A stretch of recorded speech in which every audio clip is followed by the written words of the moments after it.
Morning guys. Aga ko voice over no. Oh my god. Ang ingay ng motor na dumaan. Pasensya na. Ito nga pala yung video na nakatira kasi kami sa Egypt no. Dito kami sa Sharm Bride. Naupahan kami dyan ng flat.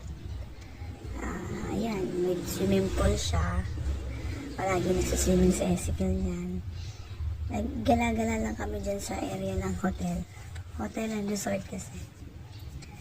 Ayan si Micaela, si Ezekiel. Picture kami para may souvenir.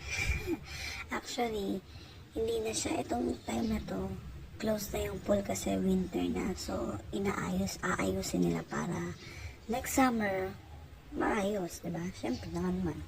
Kaya napansin mo, dun sa kabilang side, blue. Tapos dito, green yung pool. Kasi inaayos na nila. Tagal nga nila na-stock yan eh. Tagal nilang na-stock yung swimming pool. Hindi nila tinatanggalan ng tubig. Ang dami ng lamok actually that time. Ayan si Ezekiel. Gusto niya na kumuha ng stones. Kaya pinabayaan ko lang. Pero nung kasagsagan ng summer, lagi siyang suswimming dyan. Pero doon lang kami sa area na mababaw. Pambata lang. Siyempre. Silang dalawa ni Micaela.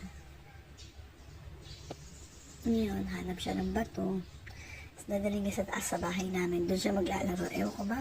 Yung mga laruan yan. Mga ganyan. Isa yung marami naman siyang toy sa bahay. Pero gusto niya yung mga bato. Batong dagat. Parang ganun. Si Micaela. Cute ni Micaela ko dyan, Saya-saya din kasi nakalabas kami. Third floor kami,